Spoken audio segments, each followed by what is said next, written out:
Ladies and gentlemen, boys and girls, Counter-Strike fans from around the world, welcome to episode 26. And if you're here for Get Right, he just made a very interesting statement. He just said he always wanted to be on the show. Why Get Right?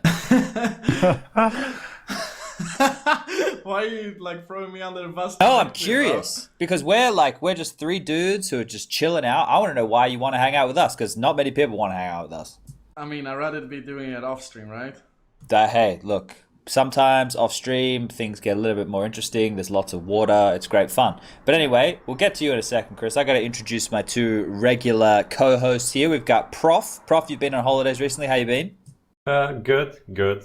Trying to avoid CS, but not doing it, of course. Classic holiday, I guess. Okay. And Striker, how about you? Same business? Yeah, I came back yesterday night, so I'm still kind of like recovering. Okay, well, we've got Gerard here, and if you guys don't know, Gerard's playing in the motherfucking major, and the major starts in, actually, the challenger stage starts in a couple of days. Oh, the major qualifier. It really depends on what you want to talk about it, but Chris, we got you here, and we want to kind of get a player's perspective on things pretty much off the bat. So I'm just going to get stuck into it. Striker, Prof, you guys jump in whenever you want. Some of the first things we want to talk about with you is from your perspective with the majors, right? One of the topics which we seem to hit all the time is, are these events where they should be, right? Like, is this event across the board for you, a major, what it should be? Is it still the most prestigious tournament in your mind? I mean, the majors is the major, it's the biggest thing you can win as a CS player if you ask me still. I mean, of course, everyone's debating about the whole thing with, Grand Slam and whatnot and so on. And I mean, that's way more impressive in a way because you have to win big 4 tournaments in a row. And that I believe it's like more impressive, but in the same time you have to remember, majors are the thing that made, CSGO even bigger than it is. And it's something that people had to be respecting and actually see up to be the biggest one. And I believe still, even though like I haven't won a major in a long time, as one of the biggest thing you can win as a player. And that's still the goal for me as a player, to win it. But then at the same time, you can look at the system change through the years and whatnot. And I believe there is still a lot of more fixes to be done to make the majors even bigger and better than it is right now. But I still enjoy the concept of like the major. Like if you win one, you can cement yourself as one of the best players in the world, or even one of the best teams in the world. And I mean, everyone can argue with Liquid is the number 1 team in the world, which they are, but they haven't won the major yet. So Do you think that's important in a team's like legacy? Do you think like for Liquid to ever live up to what Astralis was, if they even can do that, they have to win as many majors or more? Or do you think that just need to win everything? I mean, they're on the roll right now to be the best team, and they are the best team, so I'm not taking anything away from them, but I'm just saying like the missing tournament for them specifically right now because of the big streak they're having right now is the major. So if they have that, we can cement themselves as one of the best NA teams ever, I guess. Sure. So I think that's missing at them at the moment. Yeah, I think most people would be agreeing with that sentiment. For you, Prof, what do you think would be the next logical change as the majors are progressing? Like where we're at now. Okay, so normally these are just some topics we always talk about on this show, Chris. It feels like every 2 or 3 weeks we're talking about prize money, we're talking about formats, we're talking about those things. So maybe we get into a discussion now about what each of us here would like to see evolve within the majors over the next couple of years. Prof, what's your like biggest ticket item? So I just did like a massive like major overview, going back to like the first one and following the progression of what changed, how you added like minors, major qualifiers, and all of those things for different reasons, I guess.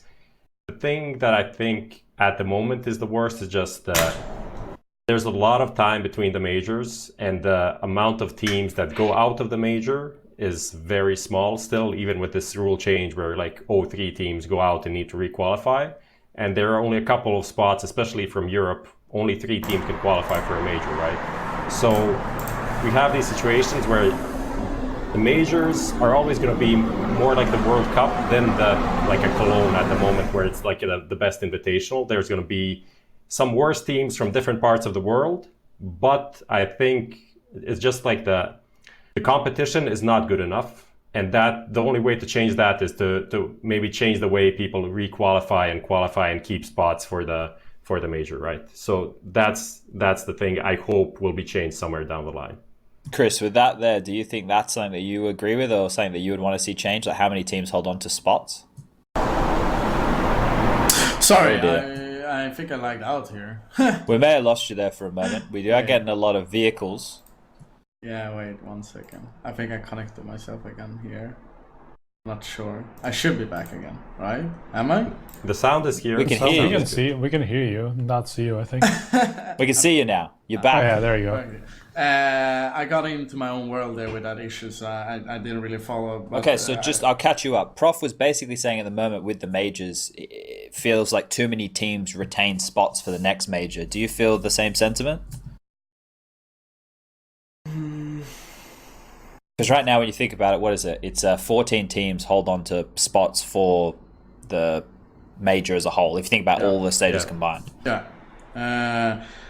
I mean,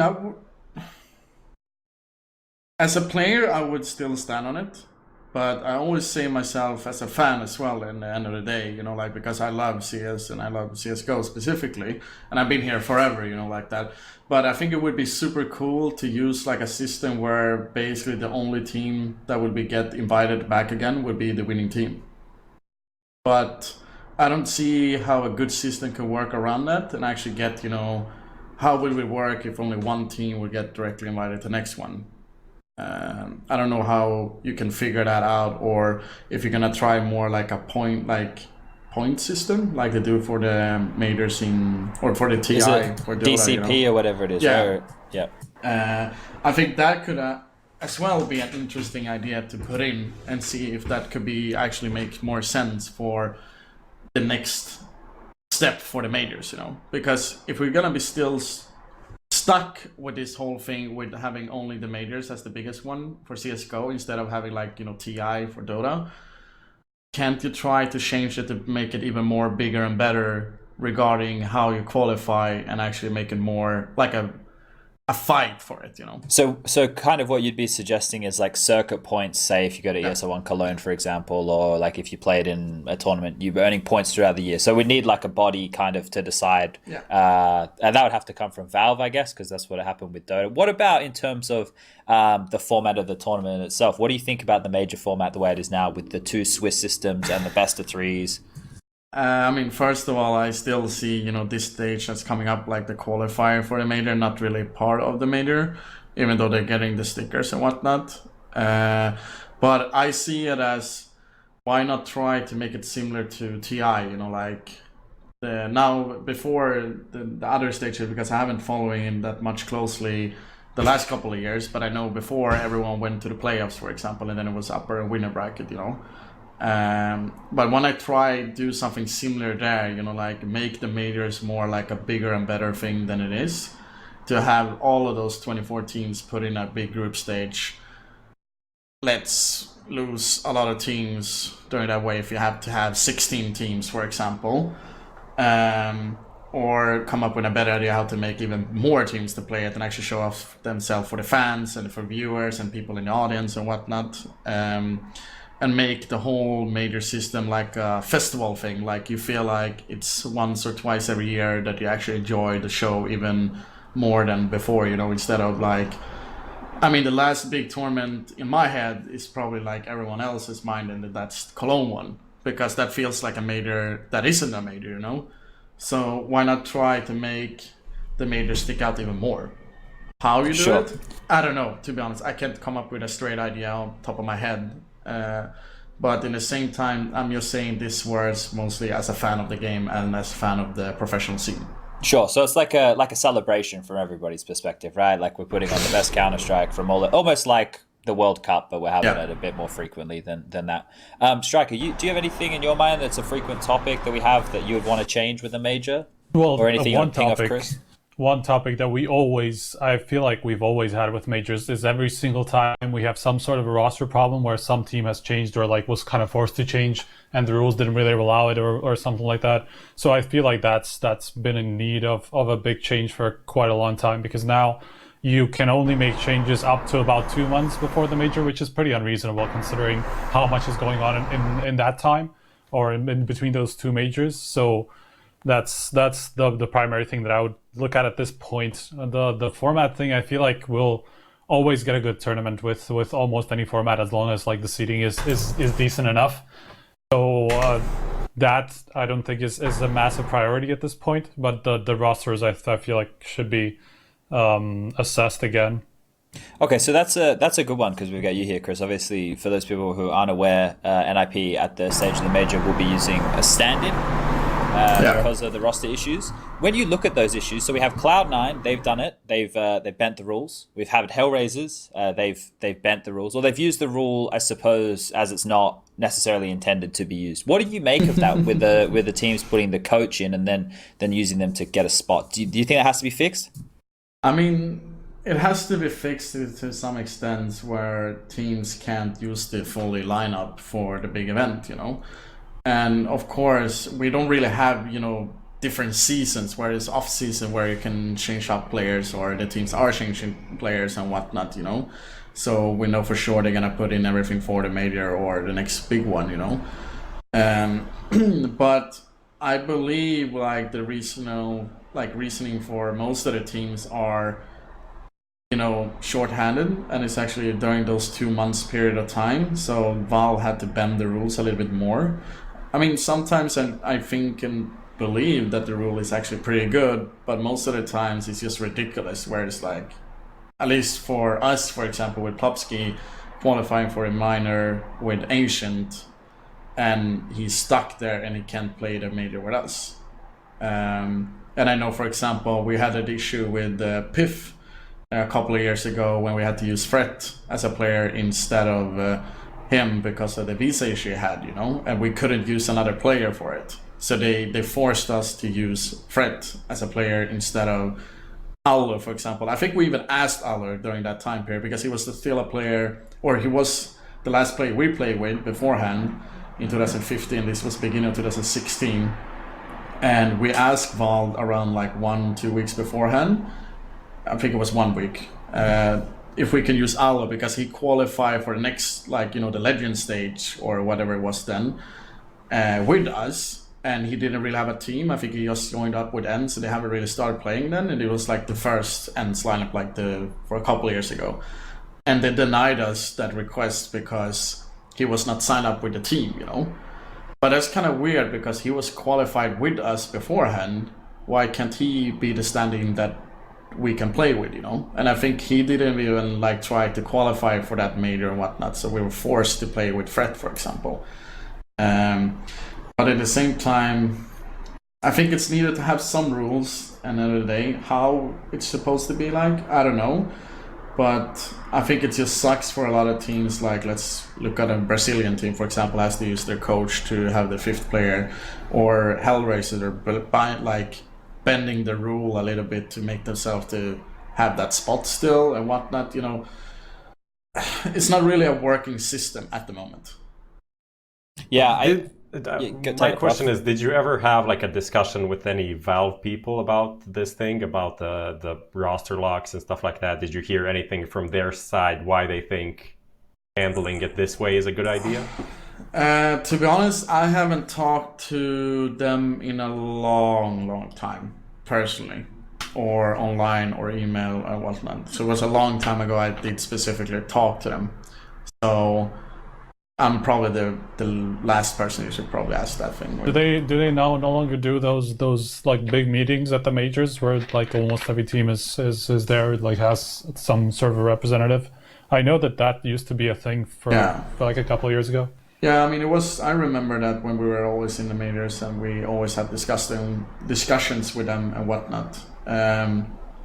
But I'm trying to remember here. At the Faceit major, we didn't qualify for Challenger stage, and I heard they were coming to, not the Champion stage or whatever. Oh yeah, they were there for a while, I think, last one too.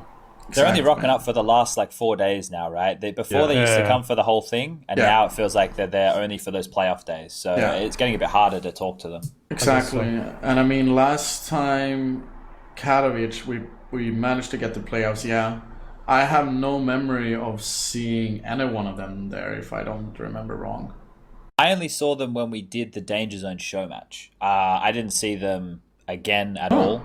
To be fair, I was clipping shit the entire time, so I don't know if they were there. But yeah, it's getting more difficult. Do you have much back and forth with the player union, Chris? Like from your position?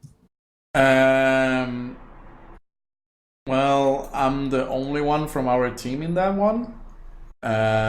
But I've been very quiet for quite a while, and they know the reasoning for it and whatnot. I've been reading what they're saying and whatnot, but I haven't taken too much part in it. In probably like 4 months or something. It was quite a long time ago that I did really discuss things in that chat and whatnot. So. Okay, well, I guess because a lot of changes that happen now, right? We talk about them on this show, and it's our job to think about like the impacts they'll have, and it's like the job of players and you guys to work out how they'll actually fit into the meta, right? Yeah. So we talk about all these things. The economy change drops. We talk about what the possibilities are. The org change and the SG change happen, and we talk about what the possibilities are. But we are only talking, like we're not really witnessing it firsthand. From your perspective as a player, do you like the economy change better now, or do you like it better before?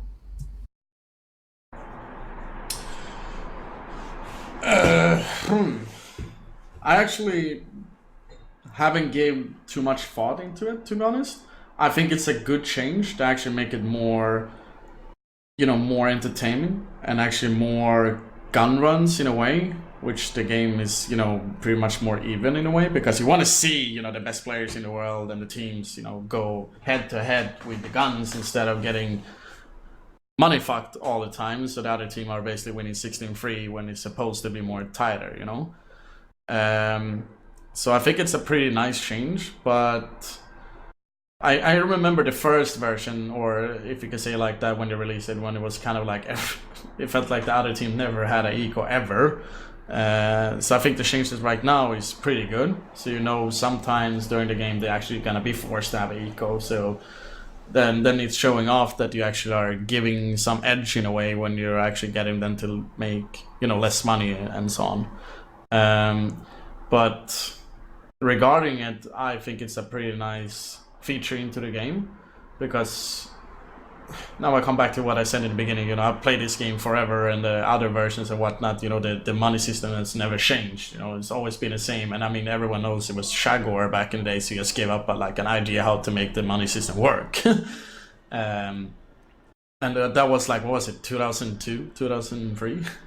Yeah, we're talking a long time ago, right? It's just exactly. Been like... It's been the same the whole fucking time. So I think it's pretty neat that they try to change and actually challenging, the game, and challenge the game to develop to another stage and actually become even better and bigger than it is, Because at the end of the day, when you look on CS, just CS in general, not just CSGO 1.6, Source, and Connection 0, whatever it was between that. This game has been surviving for 20 years. That's a long time for just a computer game, and it still has a professional scene. It's freaking amazing if you ask me. Yeah, that's the question. A lot of people, like, obviously at this point in my life, and I don't know if this is the same for you. I get a question when I'm around social outings with people who don't know gaming, and they go, "What are you gonna do when Counter-Strike's not around anymore?" And I kind of just look at them and I go, "What do you mean? Like, why would we have any realization of Counter-Strike not existing anymore?" And that's a conversation which I find myself having more and more the older I get, and yet I'm still working in this beautiful job. So what about this one? What about the org and the SG? So when the org came out, obviously that changed the meta a lot, but the SG now, do you think that it still needs to be adjusted price-wise or adjusted recoil-wise, something like what they did with the org, or do you think it's fine? I think the SG in general is pretty good, and like it's kind of stable. It's much better than the AUG when that was like introduced in a way, because like, come on, it wasn't really introduced, because that gun has been pretty much the same the whole time. It just became cheaper, and then people actually understand if you can use this gun and actually get a lot of more easier kills with it because you have a zoom on it. But the SG, I think it's just need a little bit more adjustment, just the recoil and whatnot with it. but not too much. Maybe add a little bit more extra, it's going to be a little bit more expensive, but not too much either. I think the gun is pretty okay. I'm still trying to figure out how to play with it, but I think it's just because I'm an old dog, so I'm stubborn. Okay. But I'm trying, and I see the potential with the gun and whatnot. And I mean, the AUG is still played time to time as well when you look at it, even though it's more horrible instead of good, if you ask me. But I think it's just better because I'm a sprayer, end of the day. So I think it's better for people who likes to tap with it. So Sure. I don't know. But I believe, when the AUG got really introduced, if you ask like that, you saw a lot of teams that weren't, that good regarding ranking or whatnot. They were still good teams because, at least for me, I practice against those teams and whatnot. But you notice how much better they became when this gun became so viable to everyone. So what do you think that was, though? Because there's a few names, right? Obviously, there's certain teams who made quite deep runs at the major, and they looked like, we know that they're solid teams, but they looked, 3 or 4 levels above probably where they normally would. I think Renegades is one that I don't have too many qualms with throwing around as an example. They went from a team who, we know they can have some good games, they have good players, but when the AUG came in, it kind of took them to a different level. Do you think that was because of the AUG? Do you think it was because of all the practice they had in Europe? Or do you think it was none of those factors? Renegade is actually kind of interesting subject regarding that team, because I think a lot of players, probably not saying it out loud, probably will say that it benefited them the most. And I agree to some extent with that. So I'm not saying, it's a complete lie, but you have to remember they were in Europe for such a long time. I think they were there. How long were they there? For like 6 weeks or something? 2 months or something almost, yeah. Yeah, 2 months. Come on, like they were like the most hardcore team during that major, Eventually they must become even better if they're going to put in that time. Otherwise it's going to be time wasting and they feel it's not worth it, But you saw how deep they went with it. And of course the gun was helping them out in a way, but they were on fire in general when you looked at it. I mean, Jacob became even better than he was before, like closer to the level he was when he was really, really good. And I still always believe that he was a good player, but he just had unfortunate time with his life and whatnot and playing and so on.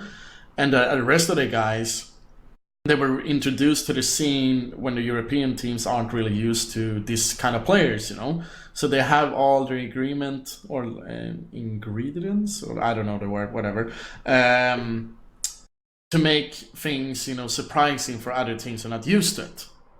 So looking at that major and the tournaments close by when the gun was in meta, of course they're going to be playing well, because they have been giving, extra hard for that one. So I'm not trying to flame them for anything that they did or anything, because it's impressive, coming especially from a region like Australia. And they've been fighting for such a long time to even make it to, the playoffs or getting out from the majors and whatnot, JKS and ECR, for example, Acer or something. That's the one. You nailed it. So it's impressive, and everyone always knew they're great players and they should, do good, and the timing was probably just perfect for them when the meta was good for them, if you ask me. It's like right place, right time kind of thing. So I know. Sorry, keep going. No. I was just because I know Prof has a question, because we want to direct this. We're going to start directing this back towards the major. I know Prof has a major related question.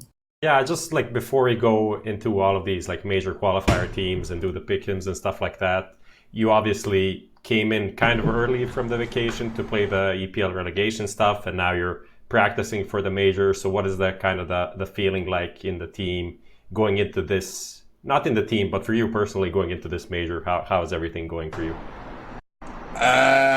I mean, first of all, I didn't take a break at all, personally. I took a break, but I took a break with actually being in Stockholm and actually had the opportunity to sit and play if that was necessary. But I needed some time off after Cologne because I wanted to cool myself down. And I went to London and Germany and whatnot for doing some other stuff. The announcement you saw on Twitter. Hint, runtime. Runtime.gg. But in general, for me personally, because of all the news and whatnot regarding me and so on, I didn't want to have, I don't want to throw out the opportunity that I have here to just be slacking and not doing anything for it. So I've been gone, almost mental regarding playing, and that's just for me personal. But regarding that, when the rest of the guys came back from vacation, Forrest just getting a kid and whatnot, and also we've been practicing with Golden, and then we had to play with Plopsky during the online qualification here for ESL Pro League. I think it's gone pretty well, I mean, we're still trying to learn and whatnot, and we have to understand like how Golden works and so on. It's still a little bit sad that we can't use, Plopsky, because it would be nice to get even more experience, if you ask me, because ESL 1 Cologne was probably the first real big test for him, and I think he played really well, and I mean, the kid is only like, 17? That's super young for a new up-and-coming kid, and of course he's going to be nervous playing on the big stage in front of like 15,000 people and playing against a team like Navi. So I think he did, really good for being the first time ever on a big stage like that, So just asking about Golden, I don't know how long you've actually been practicing with him. I'm guessing not too long, since you've just started your practice for the major, and I think that should be the first time you're playing with him, right? Mm-hmm. So what is it a case of him just like trying to come up with all his own stuff, or are you more like accommodating him into what you already had? No comment. Okay, interesting. No, I mean, we have to have some secrets, right? Sure. I can't give everything out from the wide public here on HLTV. Here's a question though for you. When going into a major, knowing that you're playing with a stand-in, how demotivating is that? Obviously, everyone's seen you streaming. You guys have had to play relegation for Pro League. You've been playing a lot of Counter-Strike. But like knowing that you're going to play the biggest, what should be one of the biggest events of the year, or one of two biggest events of the year, and you have a stand-in, like, what is that feeling like? Like, is that a fucking shitty feeling? I can only imagine. Not really, to be honest. No, you're cool with it? I mean, we knew kind of early how things gonna be like, so it's not like, oh, it's a shocker, the whole thing, so I think everything... You added Plopsky knowing that you wouldn't be able to use him, right? Yeah. Or they did. I don't know. Well, okay. working with the rules, I guess, because I remember at the time it came out where it wasn't like 100% certain. I remember there were, because there's a few of these situations that have happened over the last couple of months where there have been some murmurs and stuff, and some misinformation's got out there. But I guess that's a positive sign that if you already went into this major knowing that. But do you think that then in turn takes a little bit of shine off of the major itself, not for you, but for everybody, right? Because we have FaZe, who are, we're hearing all the Cold Zero murmurs about him joining after, which would mean Neo's kind of done. You hear stuff. Obviously, you guys are making a change. Hellraisers they're using their full roster, but they're doing the coach thing. There's one more team here, MIBR. They have their coach. Yeah, they have their coach playing as a fifth. Like, do you think all of these issues going into a major kind of takes the shine of it being that awesome event you were talking about away? A little bit, I guess. I mean, you want to use, or the teams should be using, the original lineups and whatnot for the majors instead of getting stopped because of these rules, But at the same time, we have to have rules to actually maintain it so it actually becomes even bigger and better than this, But still, the rules are kind of, they're kind of annoying, if you ask me. And it's just ridiculous how it can be like this still in 2019. We started having this first issue 2015, end of it, I think it was. That's 4 years ago. It's kind of interesting it actually can be like that.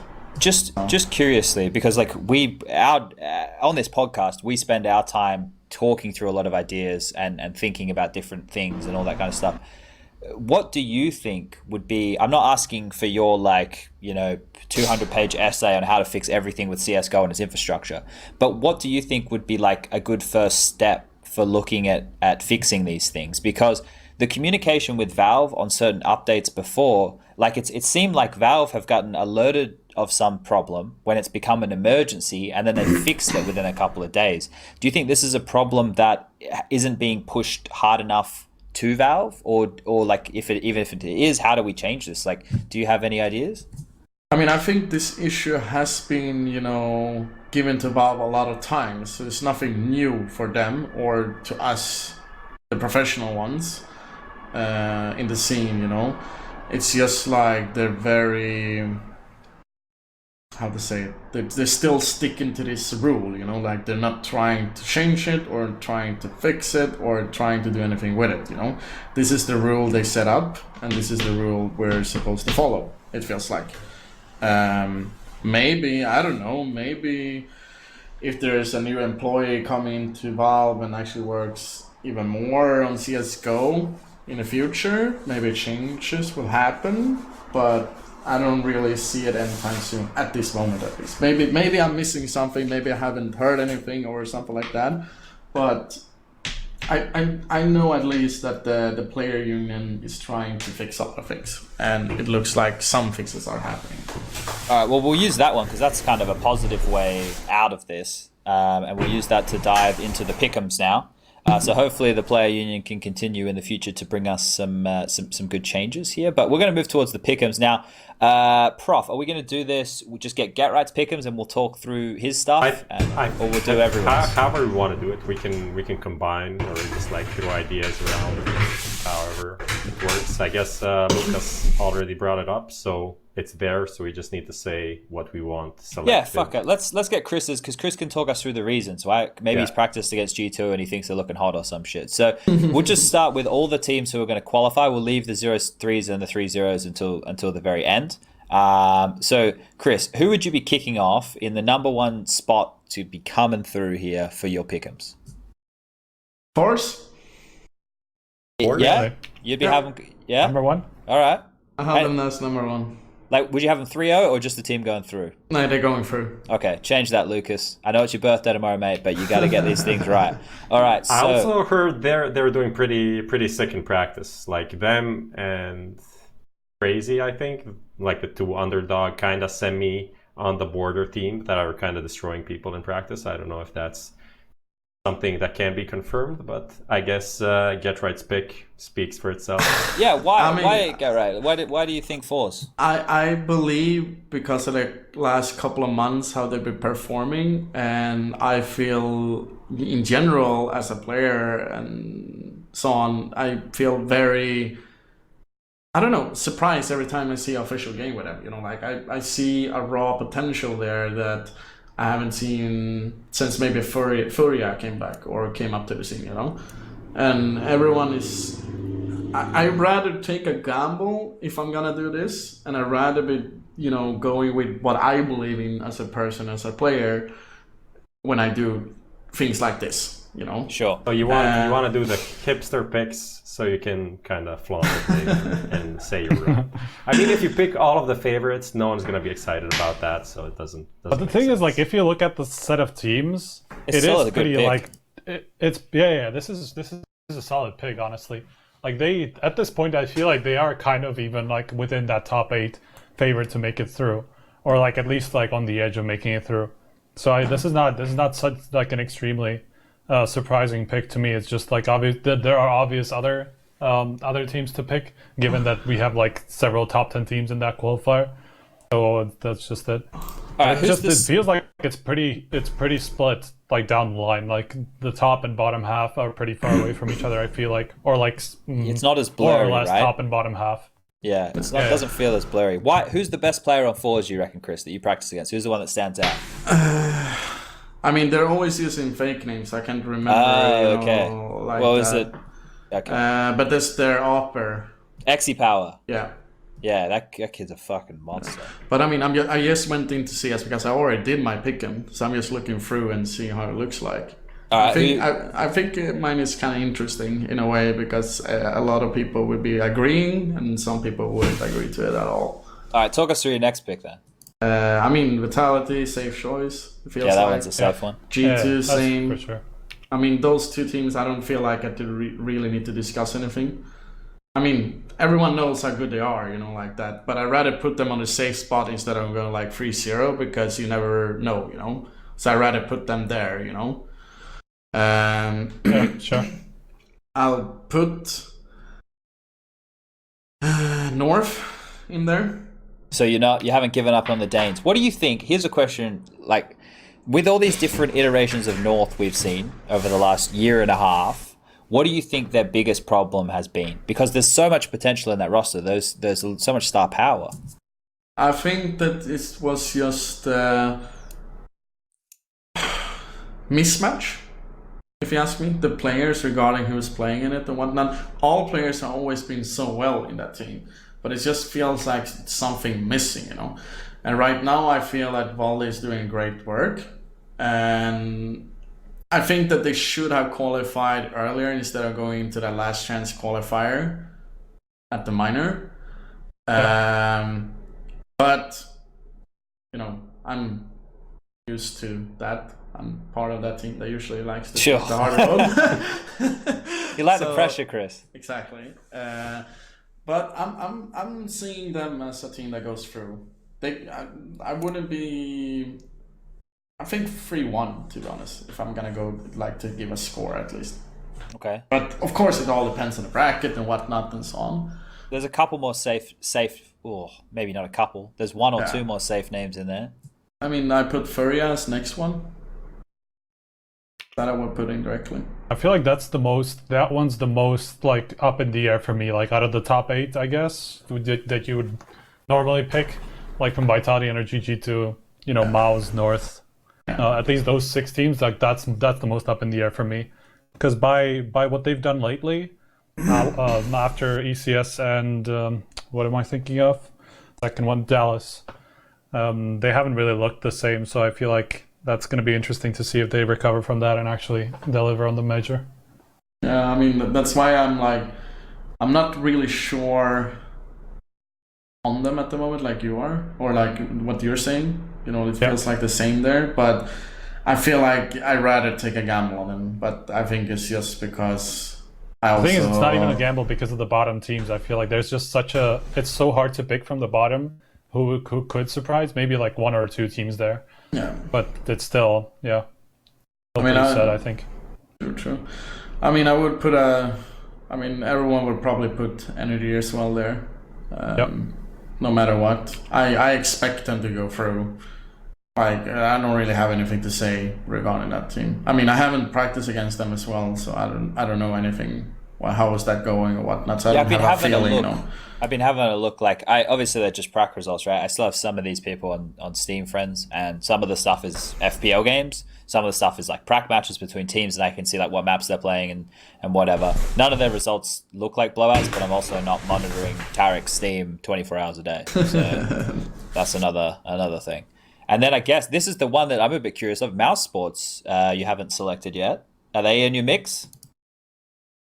We'll see. Oh dear. Okay. Who's the last team then? Avangar. Oh.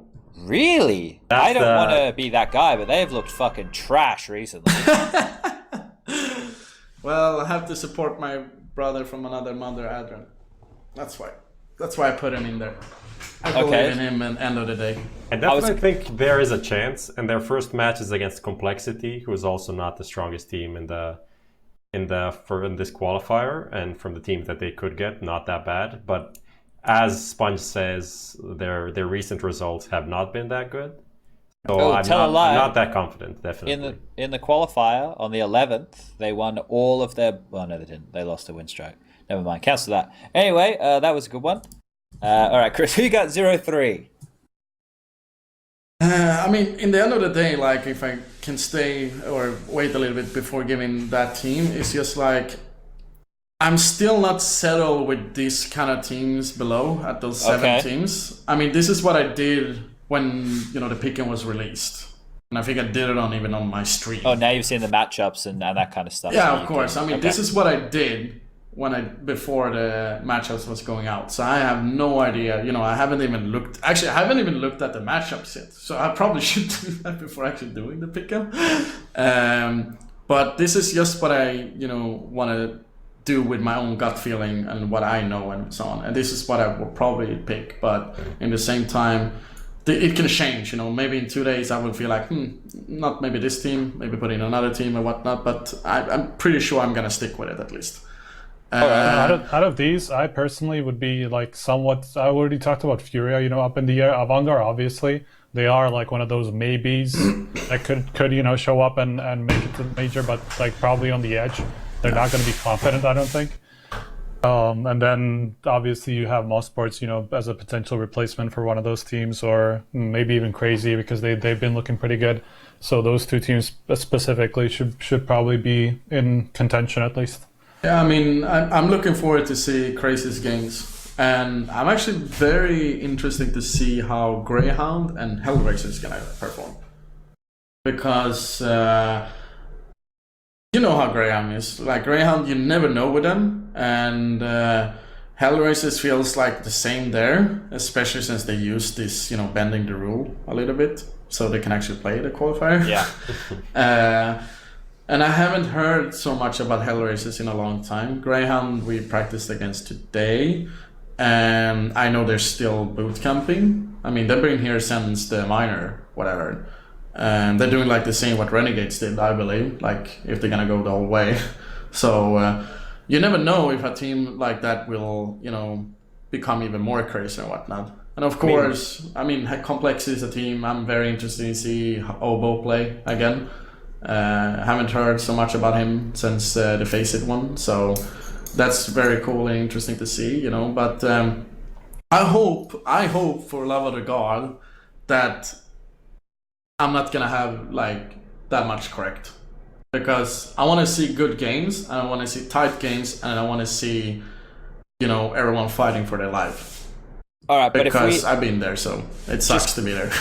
Because we got this runtime.gg with the HLTV.org fucking fantasy going on after we finish the pick'ems, right? Mm-hmm. And that's where people can win prizes. They can also use the code GTR20 for a 20% discount and all this stuff. We're gonna get to that next. That's our next thing. But let's just say someone had a gun to your head and you had to pick a team 3-0 and you had to pick a team 0-3 right now. You can move your other pieces around if you want. That's fine.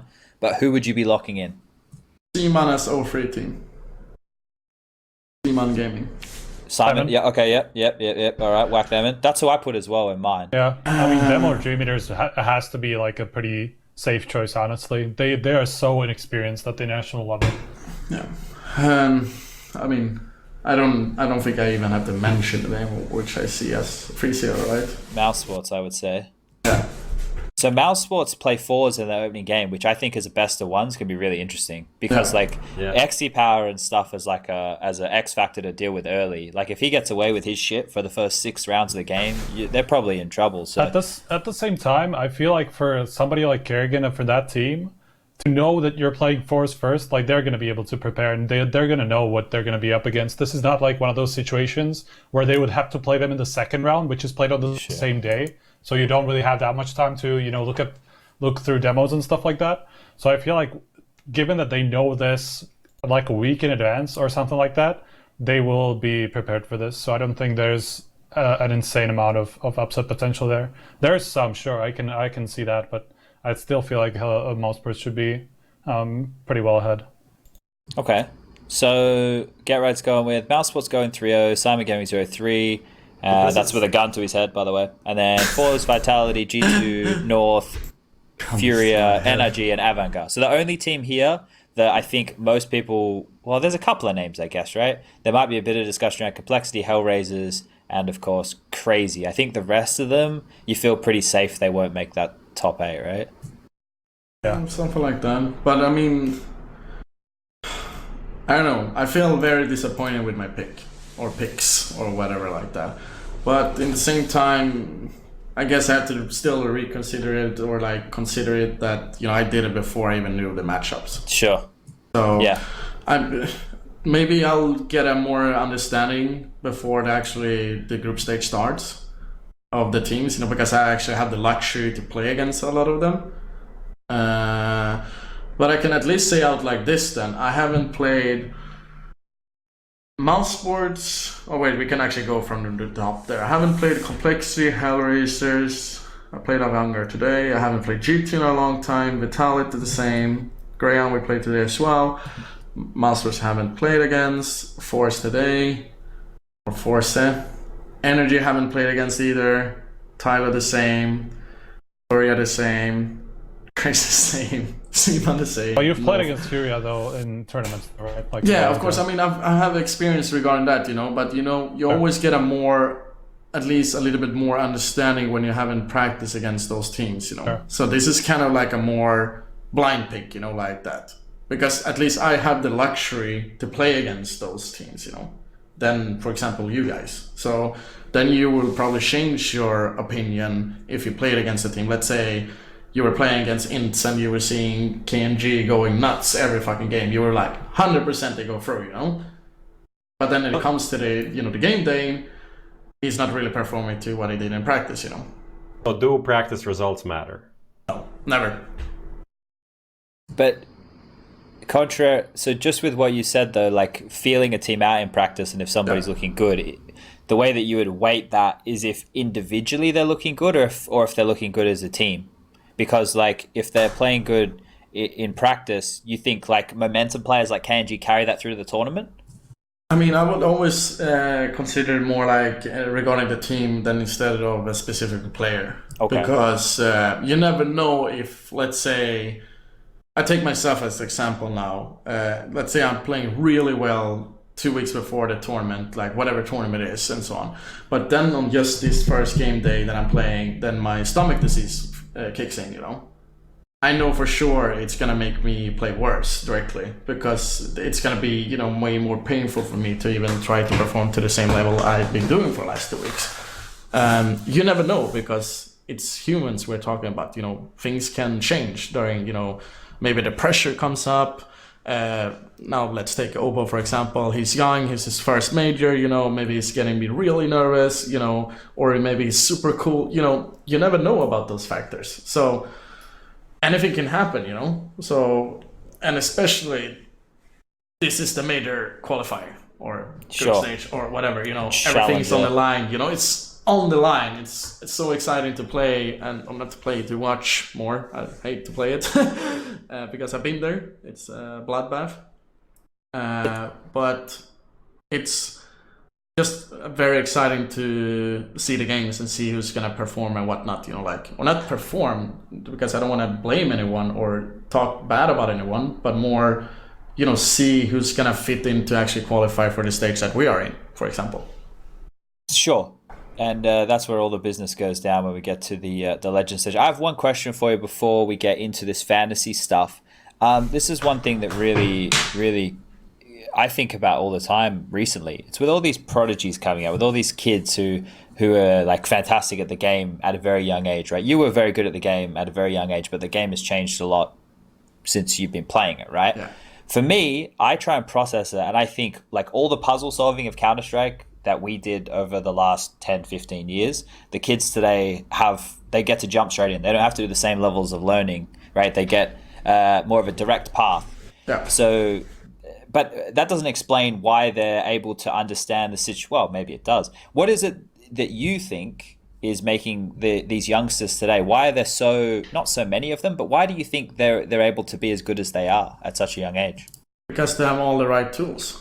Because when I started playing and you and whatnot, we didn't have YouTube, we didn't have streams, we didn't have, those cool maps that you can train your reaction, aim maps. We had aim maps, but they were really bad, but you weren't really focusing on, one tapping or spraying a long distance and whatnot, there was another different mindset when you were training or whatnot.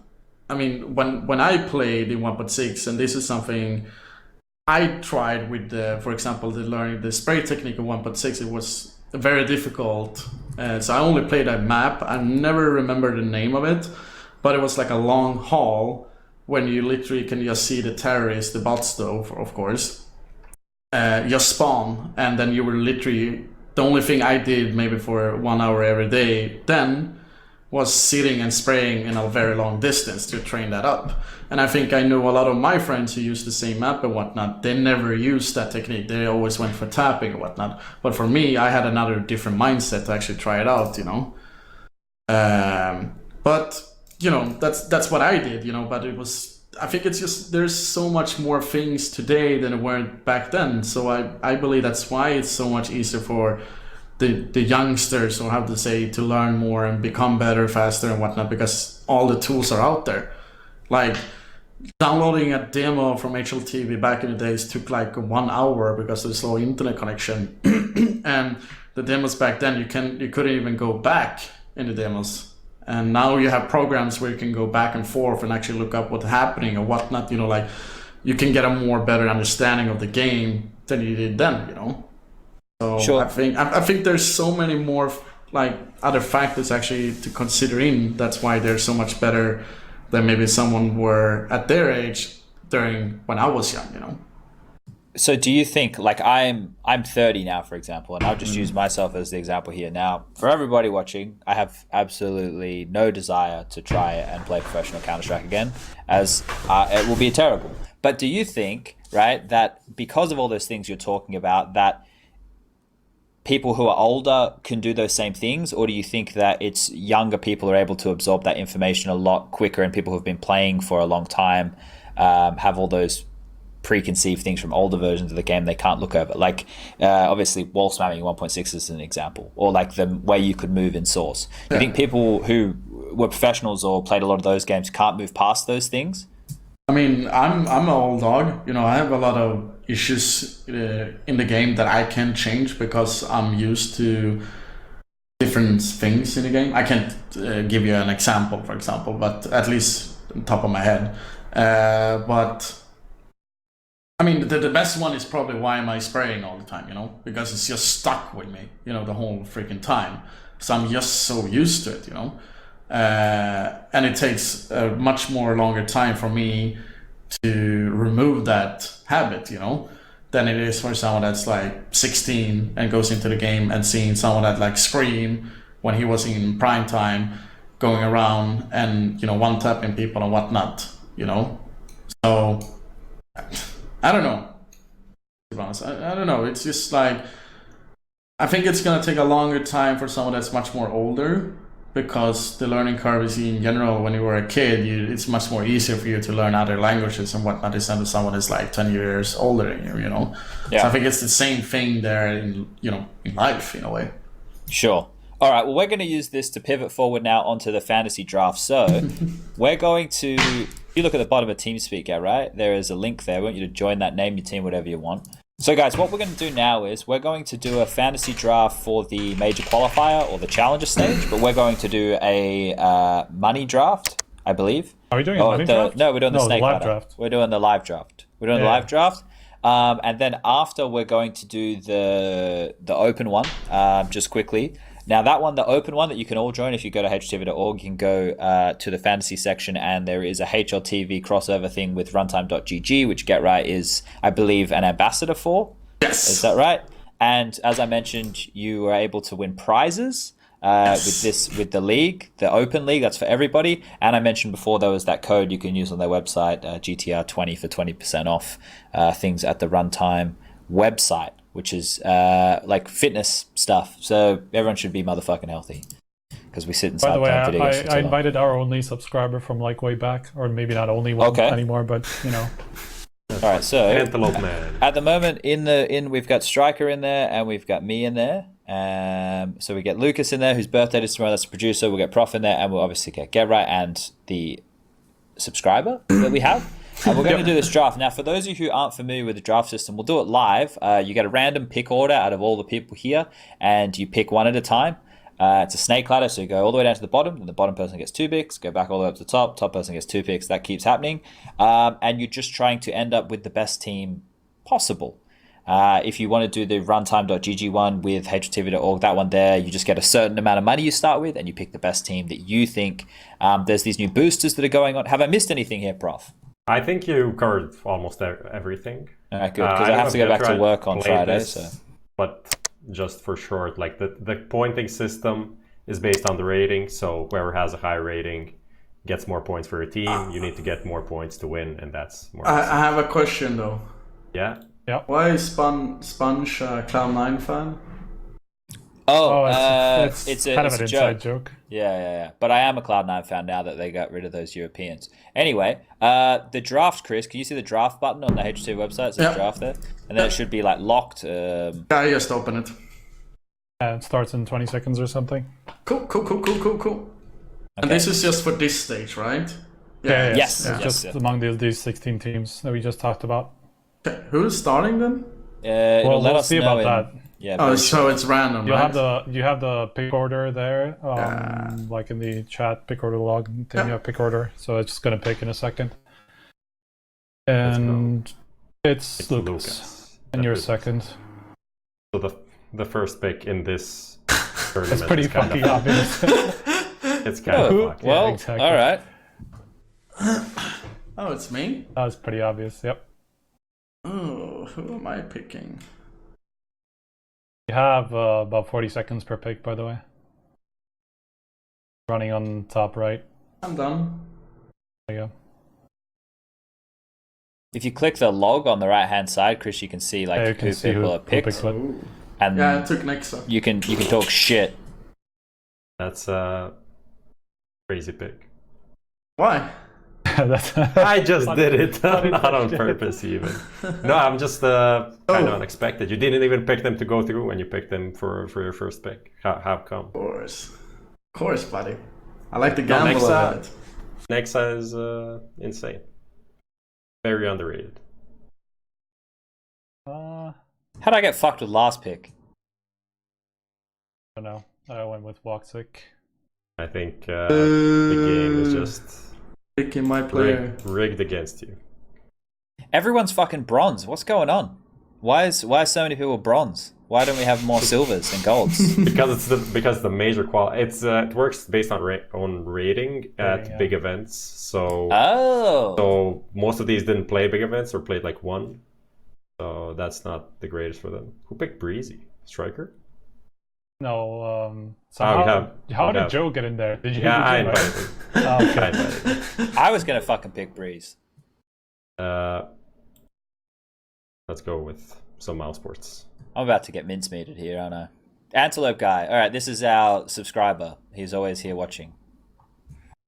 What do you mean with subscriber? To the Twitch channel. He was like our only subscriber for several months. Like Unlike you, we have literally one subscriber. no, we have So more now. We have more now. have- I just don't. We have two now. Where are they then? Why don't you invite all of them?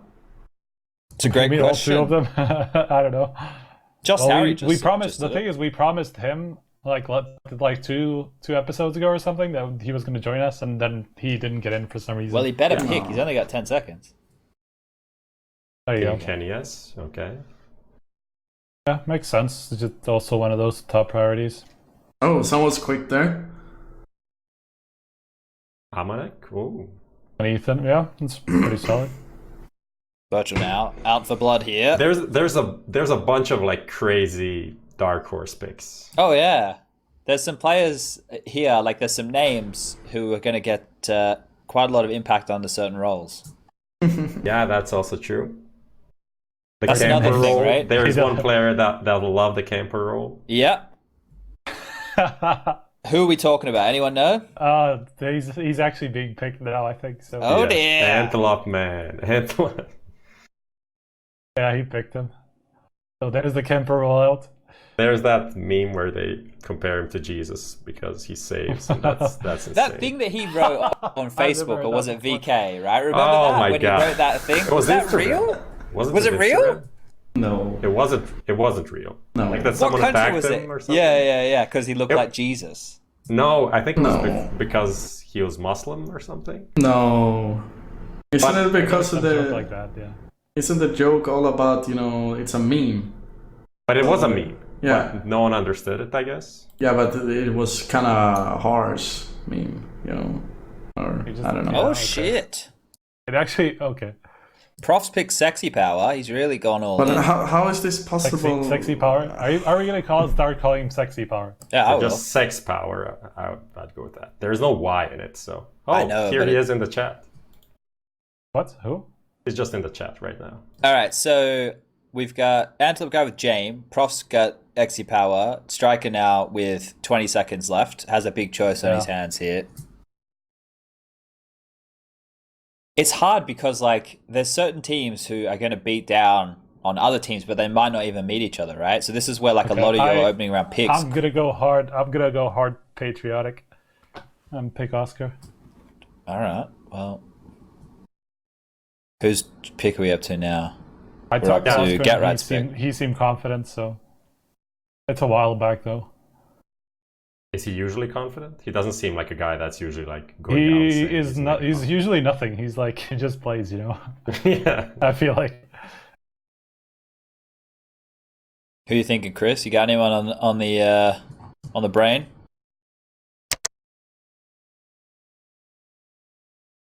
Oh dear. Solid. All right. Solid. And it's been a lifetime since Lucas has had a pick here. Lucas, what? You're always doing this dumb shit, aren't you? He's Danish. What do you expect? Yeah, I mean Kjærby is doing okay, I guess. I'm pretty. Kjærby's I know, doing but he alright always since picks all the this started. Danes. Well, kind of. Oh, all right. Chris Yeah. out with another pick here. He said good stuff about who did he say good stuff against Fours? So maybe he picks a Fours player. Well, Alexipar is already out, and then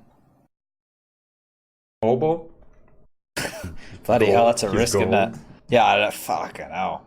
Look at that gold color. Only gold player left. I mean, to be honest, like for a 16-year-old kid, like what he showed at the ECS, I wouldn't put it past him He to also do played well.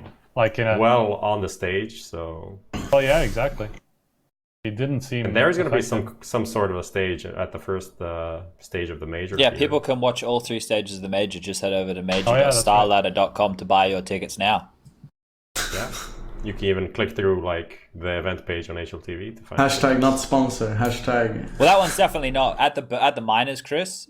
We were pushing tickets during the broadcast, so like instead of just having the host do it all the time, which would get very repetitive, I just started grabbing some of it, and I was like, yeah, if you guys want to come and watch the major, you can head over to major.starladder.com. Helping a brother / sister out. Yeah, well, I want the arena full. The more people in that's there, true. you know, it helps my narcissism. Joe went with it. Joe picked Obo. Oh, he's gone with Ober. All right. Yeah. I'm surprised nobody picked Shocks up on. Yeah, that was my next pick. I think Was Amanek Amazon has pick? a lot of impact. Honestly, we like- still have 4 Vitality players. Yeah, that's what I'm looking for. The thing is, like, who do I pick though? I think Apex is probably the best player for Apex this, is definitely a solid choice. for this. Not too. Why aren't you picking the tank? You're leaving the tank for you, mate. Yeah, I don't know. I'm not the Because he. biggest RPK fanboy. Out of all of the people in the world, I think I'm in the lower 50%. It's okay, you love ends, right? But he's a great guy. You can't hate him, but as his impact on the server, that's not that big. We're playing for numbers, and I'm tryharding as fuck always in these fantasy games. Oh, you are? What Yeah, I we thought like we were to- unserious. We don't have any other competition, man. So for us, This you is know, very nice for us. Yeah, This exactly. is the major for us. Nice. I'm gonna try and bring my laptop and play Counter Strike if I can while I'm there. 3 weeks, man. 3 weeks watching people who are good play Counter Strike. Maybe something will rub off. You never know. Chris, you think we're gonna see more Vertigo at this major? No. No? Nah. What do you think about the new Vertigo? Nah. No. No comment. I'm not gonna ask if you play. Can because they just that'd bring be back pretty good Hobble way. and everyone would be so happy? Or well, yeah, but it's not gonna happen. You know, it's not gonna happen. 2014 Cologne Cup. Okay, we do like what everyone says on HLTV. Bring back Tuscan. Have you guys played any of the new Vertigo, Chris? I have, at least. It plays a bit differently from the version before it. I get it. I get why teams don't want to pick it up. I understand, but I think like when people eventually give it a chance, they won't hate it as much. I think the biggest issue, and it is an inherent issue, is that fucking sound problem. But Yeah, but it's the same issue with Nuke, you know. we get the new cage soon, right? New York, we get to have a look at it when they pull it out for there. Yeah. So see if they've made too many changes there. Who are we up to? Antelope guy's back. He picked Yeah. Hunter.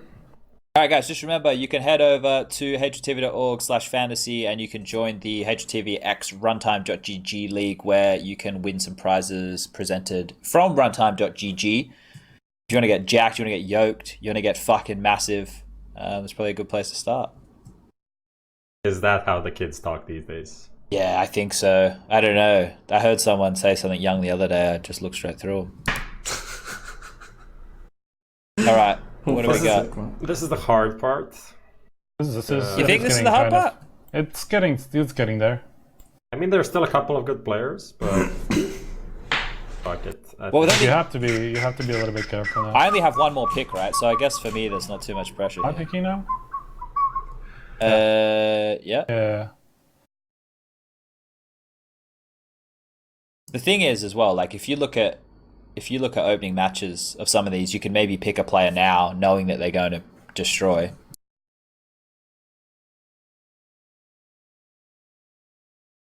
Where is it? Who we got? Who's left? Crazy vs Greyhound, Avantgarde vs Complexity, Mouse Sports vs Fours, Fury vs Hellraisers, North vs INTZ, G2 vs Tyloo, NRG vs Dream Eaters, and Vitality vs Simon. I don't know what to make of Tyloo anymore, man. I'm fucking lost. No, it's not. That team is done. What? Are you serious? Yeah. They don't even let the players pick like who's going to be on the team anymore, which I know is becoming standard. But when that team doesn't, as far as I'm aware, have a coach, seems pretty strange. Who's picking the fucking players if the coach isn't? Fair enough.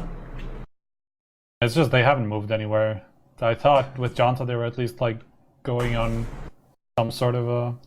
What does your some sort team of way. name mean, by the way, Chris? A winning team. Oh, all right. That's- Well, Fairly self-explanatory. very creative. No, because this team name is actually a team that was based on. There was a website called R60 before. It's similar to Clan Base were back in the days, but this was like a Swedish league. And we topped that ladder, so when we were naming that team, we had like 60-0 or something, and then we got a lose on it. We just folded the team and made a new one. I can see that it has one match in history in CS:GO. Yes? Neil with his Neil Crystal RDL. Yeah, it's those players. So okay, let's see here. Good old clan-based days. No one is taking Greyhound. Yeah, I was just looking at that, like Urcast's last event with Greyhound. He could do some damage. And this is, I think, the first time they're actually boot camping before an event because they had a lot of visa issues before Cologne. I Cologne, retweeted but- something only a couple of days ago. Sicko being stuck in Hong Kong because of the protests. So, But that was like, Well, that I was think, a for couple of one days day ago, or yeah. something. That was for like 2 days, yeah, or something like How that. long do I have left? But before Pro League, and 12 before, seconds. 10 seconds now.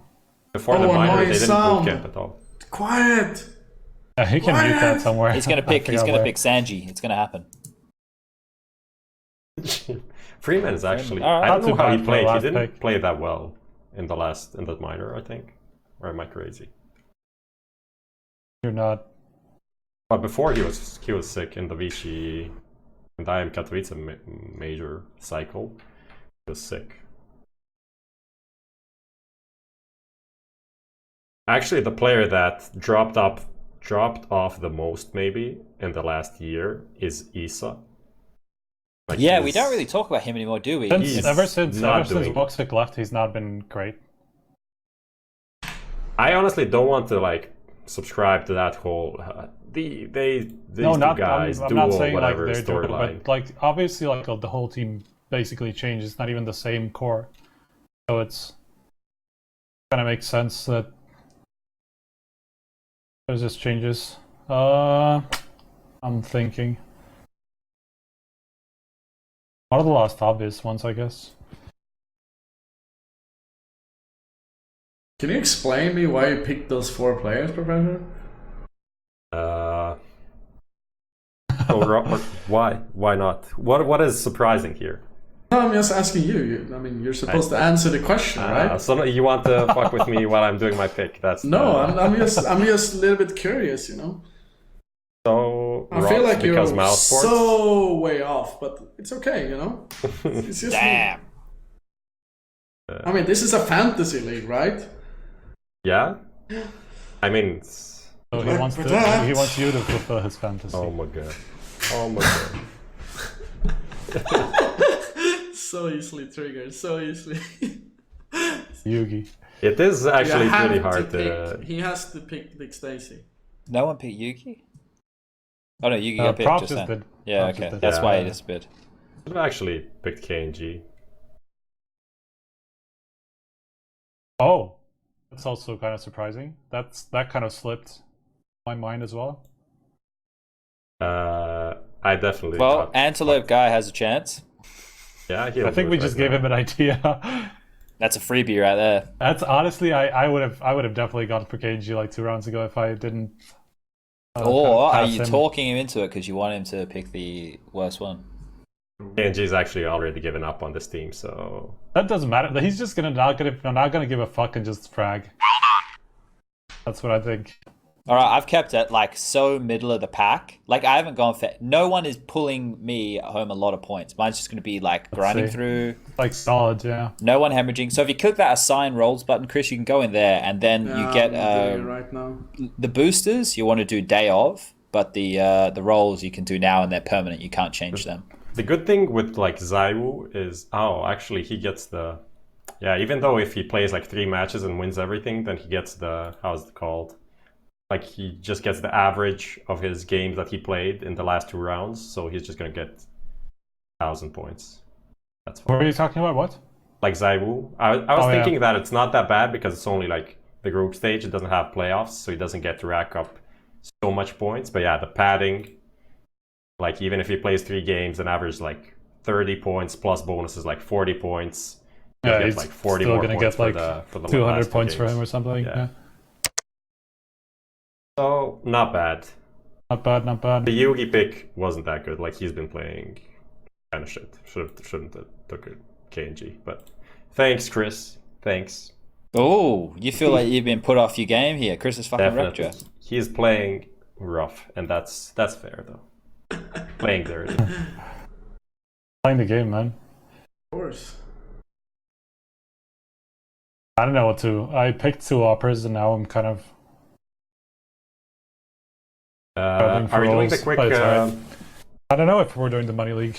Yeah, well, let's the talk plan? about this right now before we keep going. So, Chris, we still have probably roughly another 45 minutes left on the show. We can do the Money League, the HLTV.org X runtime one that everyone can join right now. We can do that like all of us here, or we can call that a day, or we don't have to do that. You can hang around with us and you can keep talking through the topics. You get 3 choices right now. We're pretty generous here at HLTV Confirmed. Too many choices. I almost said at Pro League. You pick whatever you want. I'm so serious right now with my thing here, so I need to think, you know? Oh yeah. Well, that's the thing. Like, do you want to stick around for the end of the show, like through the end of the show, or not? I mean, I can still stick around a little bit more. I got to stream soon though, because I'm streaming all the time nowadays. All right. All right, well, we'll keep it going. Yeah, we can talk through the topics, and you can just go whatever. We can move into the next one, right? Which we had. Don't worry, I did the boosters now. Yeah, so I'd save them for the day of, like each day or the day before. You want to change them, right? Because that's very dependent on the matchups that they have. Like those boosters can really help them if they're versing good or bad teams or whatever. And you can only use each booster once.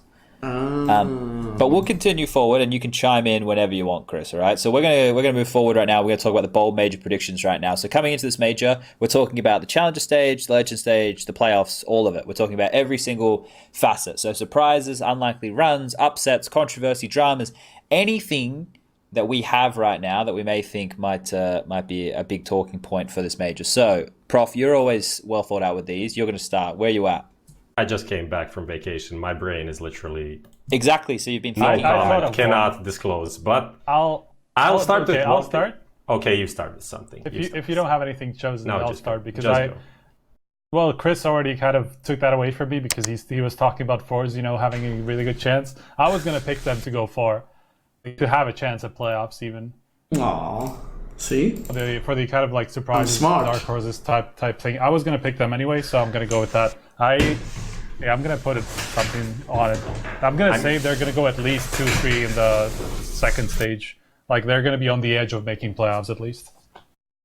Like they're gonna be like in the 5th round or something. Maybe for the average viewer, that is a kind of a dark, like bold prediction. But for us here, it's like I think we all agree they're gonna go into the next stage. Well, into the next stage, but I think that they're gonna have a chance at playoffs. Looking at the rankings in this stage as well, they're in the top 8. So top 8 of these 16 teams, right? Just barely though. Yeah, but they're there. So yeah, kind of semi-bold. Like semi, it's not massive, yeah. But I'm still being reasonable. Oh, the thing is, like every major has some sort of talking point. Like last time, it was the seeding and the elo and everything, right? If you remember that, Sure. that was Sort of something the a structure. lot. Yeah, some people were not that happy discussing it. Some people maybe didn't understand it. As always, there are some people that don't fully understand things, but go on and comment on it. So a lot of mess happens. This time we have the HLTV seeding. Actually, I'm not sure how they like exactly how it was done, but I think it's just like an average of rankings in between the last major and this major, and they just kind of added it up. Well, and basically, used like that. each weekly ranking was one input of like the seeding, right? So it's Yeah. just like those. I don't know how many weeks it is, but the average of that or whatever, like the input, is their seeding. And Vitality were the first one, and blah blah Yeah, blah. so I think that the seeding worked out pretty well. I think no one can complain about the initial seeding, but still the way the elo works, I think some people will again go back to the same arguments we had like 6 months ago at IM Katowice, and just like this is not fair to the underdogs. They have to play all of the best teams and Depends stuff like that. depends if Starlight are actually copying completely over from what the ESL had, or if the actual formula is slightly different or something. Because I guess there was an argument to be made that it was a little bit too harsh towards the losing or like the amount that you got was too much. The adjustments, right? I Yeah, think the adjustments were it's slightly too much. I felt, but maybe not. we're going to have that problem again that we had before, where coming off of a player break into the major means that we're dealing with out of date data. I think that's the problem, sure. right? So like, sure, teams could have been boot camping, and there's the cool underdog storyline that could come through. But I also think that if we had this where they're pitched for next year, we're going to come into it with a really good indication of who the best is. When we come into it after a break, we still consider Liquid the best team. But like, look, I follow all the Australis guys on all the social media platforms. I don't know if they haven't been posting as much, or maybe I haven't been on my telephone as much. Hopefully, it's the latter. But I haven't been noticing them on social media as much, which tells a pretty good sign, right? Like that they're probably grinding away and they're practicing and doing those kind of things. I'm sorry, who are you talking about? Australis. Oh, okay. So like, Yeah, I haven't noticed much either. I think coming into this, like Liquid here are my number one, but I think Australis we're going to see more like the Australis of old than the Australis we've seen this year. That's not a hugely bold prediction, but like that's just one of the things that I was thinking about not seeing them on a huge amount of social media recently. That's one of my little things. I'm trying to think of like a big one, because I would love if Vertigo was played more, just so we could really get a good indicator. But it just seems that a lot of teams are going to play it safe, right? They're not It's even rough going to that the allow major it. is going to be the first event with the new one. That's the bad part about it, because That's like true. people are not going to be feeling too keen on playing basically a new map or like a new timings and stuff like that. So I'm not too hopeful, but I'm sure we're going to see it played a bunch. It's just not going to be particularly popular. Chris, you got any bold predictions for the major? Like anything quite that would be seen as crazy? You mean like in general? Not just Yeah. for this, not just for this stage, for the entire whole thing. Okay, let's see here. Really hard to like. I mean, it's so hard because like there's so many teams who are using like a stand-in, you know. So it seems to be like the easiest choice to pick one of those teams to go out, you know? And that's like a bold, or like, I mean, if you don't like say something that's probably no one is thinking about, but let's say Meeber doing an online career run, I something mean, like they're that. not you going to know? make. I don't think they're going to make playoffs. I mean, they have chance to make the playoffs if you ask me. I guess they have a chance, all- but I don't think they will. I mean, everyone is, at the end of the day, is like that if you ask me personally, because I'm one of those people who always believe in that, you know. But I don't know. Let's bring out my number one watch team / players right now. Force, they do a very long run. That's a ball run, I guess. All right, so you're on with the Fours hype train, going for a deep run. So that would obviously be going pretty deep within the Legends stage as well. I think like NRG's a team, even when they had Daps on the roster, they were making the playoffs of like every single tournament, right? They're making like top fours and stuff. I don't think that I have them as a team making top four this time round. I don't know why. I feel like the competition just becomes like a lot more like amplified. Like it just becomes like a really cutthroat environment, right? Like there's something that changes with the majors a little bit. Like it goes from NRG making top four to now, even if they're versing like a team who's a little bit handicapped in that round of 8 match, that I still think that they might find a hard game. I don't know if they have all the pieces of the puzzle in the right order at the moment. That's yet another not a bold prediction. Just generally with NRG, after they qualified through the minor, they won the minor, then drop a map, I think. I talked to Cirque, and what he actually said is, even though they said that they're like putting Stan into the team, they're working with him, his kind of way of playing, his system is being implemented. After that, when I interviewed him, he said they're still doing all of the same shit they did with Daps. Like they didn't change anything. So. Why would he say it if it wasn't true, right?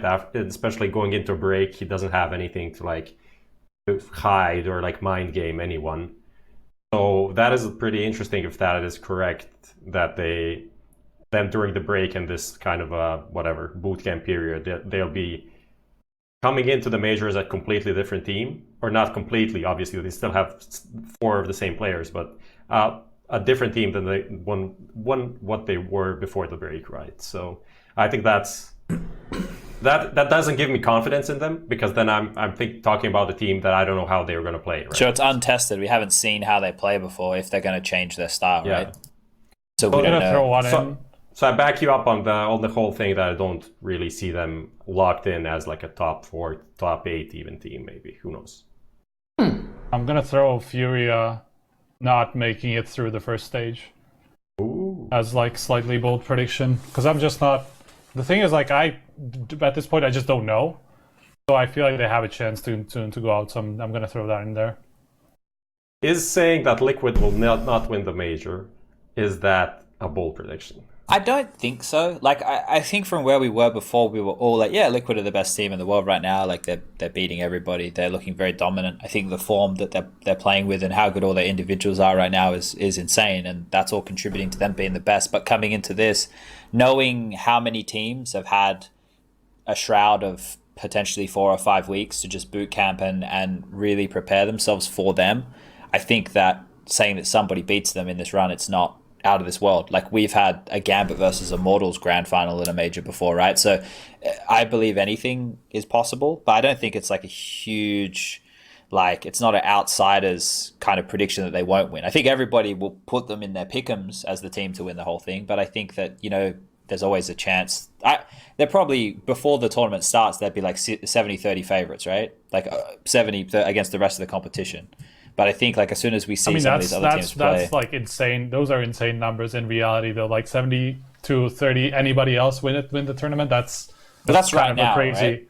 That no. I mean, I'm saying that's like no team in the history of ever has ever had those odds of 70% to win the tournament against all other 23 teams at a tournament.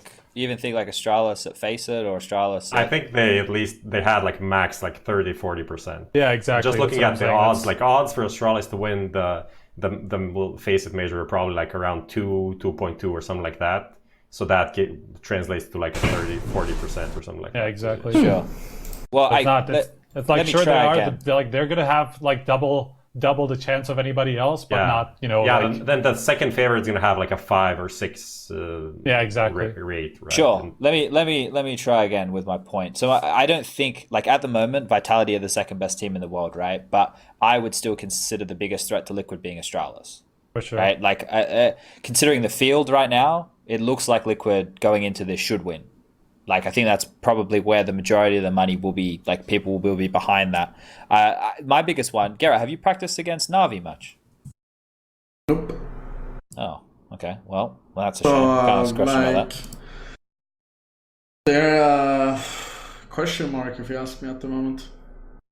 Sadly. Like, I like to know more about them and whatnot, especially with, Boomage and whatnot, and how that's going, but at the same time I have no idea. Okay, so they're another one that we don't really have too much information on other than Cologne. So the teams who do you think is going to be the biggest threat for Liquid? I think Astralis is a safer choice, but I have a gut feeling that Navi is gonna be playing really, really good, like really good. I have no like real explanation to it, and I mean it feels like a safe choice in a way, but my gut is saying there's something with Navi that's gonna make people scared, you know, when they're starting to hit the group stage. But I don't know. But in the same time, I wouldn't be surprised that Astral is playing good, you know, like, or really, really, really good, you know. Back to their form. Yeah. All right, well, with these topics about the dark horses, surprise and unlikely runs, I don't think there's not too much, right? Because we're in the shadows, so we'd only be making like real big stabs in the dark here. And I don't think we have that. I don't think we even have enough information, unless you personally know a little bit of piece of information that goes for anyone here. So I think like the only thing I'll add is still not that bold, that crazy. Will make the second stage, sure, and get at least one win, so they don't go back to the minor. I think they're hungry enough for. But is that the same system in this one as well? They have to at least make a one win here. Yeah. Okay, understandable. And that's the issue. Like some of these big teams, like FaZe playing with Neo, if you say they're not going to make the playoffs, it's not that big of a bold prediction, right?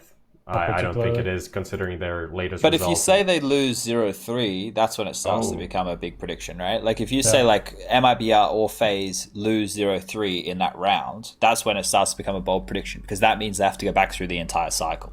And then it becomes something which is a journey and not just like they'll do good or they'll do bad. There's like a lot more gravitas to that. That is just tying into all of the things that we won't go back to the whole FaZe discussion. But if you want FaZe to kind of, I don't know, implode and people go different directions, then them going 0-3 could long term be better for the players, because there's no incentive to stick around. Even if they have a Pro League spot, they can keep that with 2 players. So yeah, maybe that is the best course for CS fans for that to happen. Who knows? Sure. So that was my prediction for the latter half of 2019. That FaZe will just break apart. Yeah, the team will be different. All right, we're going to move forward to the recent news. All right, we're going to get you involved in this. Lucas, I need you to give him a buzzer. He does have one. He has it in. He's got one. Okay, so in TeamSpeak, there's it says GTR, and then there's a link. Click that link, Chris. All right, so we're going to run through the recent news or bits and pieces that have been cropping up, and I'm going to basically put a point or a question or a topic out there, and we're going to say yay or nay, like, and it'll be within the context. And you click that button, yeah, or nay, and it'll pop on the screen, and then we'll go from there. So the first one that we've got here, we'll leave that to the last one, actually. Okay. The one that we're going to go with will be Urcast leaving Greyhound. Do we think this is a good or a bad thing? Now, you can decide on which side of the fence you stand. You can decide on your perspective, a good or a bad thing. All right, Striker, you're the only one who said yes. Why is it a good thing? Just because I feel like Greyhound haven't moved anywhere for a while, so for him to change to a fully Mongolian team, which we haven't seen even like... Well, Mongols made the first time the Man Miners were a thing, but I think they didn't actually play that. But you actually think he's going to be better off with Mongols than? I'm not saying he's going to be better off, but I feel like a change is not going to be a bad thing for him at this point. I mean, I think it can be good. The change can be good if he goes to NA or to Europe. Sure. But if he's going to Mongols, that's not going to be better. I would like to see some Mongolian team just make it back up from since the Mongols days. So that's why I'm saying yes. All right, Chris. Why do you were the first on to know? Why do you feel no? It's not a positive thing. I don't see anyone that they're gonna replace him with, or like for Greyhound's perspective, right? And I feel very bad for a guy because it seems like he wants to still continue playing with him, you know. Yeah. So I don't know how his future is gonna be like, because I don't know anything about that scene. You know, like, dude, I remember... I'll catch everyone up just quickly. I would say that Urcast is probably one of the top 3 Australian... He's not Australian, he's Mongolian, but he competes in Oceania, right? I would say he's probably one of the top 3 individuals who still live and compete in that region. Obviously, Renegades guys don't live and compete in that region, and Greyhound are the best, and I think that Urcast is probably, alongside Dexter, like the 2 most valuable parts of that Greyhound team. So like what that does to Greyhound is really bad. It's really hard for them to find a replacement because they're losing a fragger. They're not losing like a supportive element. They're losing one of their bigger players. So for them, it's going to suck. From Striker's position of like good for Mongolia, I think the thing we have to realize here is the level of opportunities. And this is just because the kid has to. He can't get another visa in Australia. Like unfortunately, my country is super strict on immigration. Like you can come, you can be a student, we'll take all your fucking money, like we'll take it, come. But unfortunately, in terms of immigration and giving visas and that kind of stuff, we're cunts. Like we don't make life easy. We make life, if you've ever been to Canada or the UK or America, and those systems can be quite hard if you're not from like a westernized country or, you know, a Nordic country, something like that, you're going to have a bit more of a hard time. So I think overall for Australia, it sucks to lose a player of his caliber. Historically, that's pretty ironic that it's now hard to enter the country, right? Yeah, well, they thought they were sending us to a fucking prison. Because, yeah, exactly. Like, you just needed to commit a crime, right? They fucked right up. How things change. But so, yeah, just as a replacement, like, I don't know, like maybe it's from Order is a player that can maybe fit into that in terms of, like, star potential and fragging, but I don't think the roles fit. Urkas is a bit slower of a player than Inns, I think. Yeah, I don't know. I don't know. I think it's just sad that it's happening because he is definitely not the player I would change on that team if they want to move forward, right? So, fuck. What can you do? There's nothing they can do, unfortunately. Yeah. This and next he's one, a cool guy. He is a cool very dude. likable. He's very friendly, very nice. Here's the one that I like his pro tips. They're pretty good too. Here's one though that I think this is one where we should probably study Get Right's reactions quite carefully. So we're going to yay it or we're going to nay it. Sunny to Ents after the major, yay or nay? Okay. Chris is smiling, so he's happy. He didn't click it. That's why. Yeah, he's trying to work out. He's fencing it. Well, like let's use some deductive logic here. Chris is, I would assume, he's in contact with Alu still, maybe. So maybe he would know things. But he went with yes. Chris, why'd you go with yes? Sonny is or was, because we haven't seen him in a long time, world-class player. And that's what I go with. Do you play FPL? You play FPL, right? I played a little bit with him in FPL, but you know, like, that's FPL. Well, sure, but I mean, individually, you'd still be able to see if he's still got like star power and stuff. Yeah, I mean, he does, but in the same time, when you haven't played an official LAN tournament in a long time, you know, it's gonna be nervous in the beginning. But maybe he has the typical Finnish blood, so it probably wouldn't affect him at all. Do you think Alexi B is the right choice? That I will not discuss. Okay, that's fair enough. I mean, that is very hard to even discuss from the outside without like giving away some information. Either you give some information away that someone told you privately, or you're just speculating, right? I can say like this. I don't know anything about it. I don't even know if it's true or not, or whatever it is. I just saw the post yesterday. I don't know how much Alexi B is doing for that team and whatnot. I don't know if they have any issues or whatever it is, you know, like that. You know, like for me, every time I read something like this, I try to be, you know, not taking too much in consideration to it, because we have no idea what's going on in that team, you know. And maybe everything is just bad and someone has to be cut, or it's going really good and it's just stupid nonsense, or whatever it is, you know. So I don't know.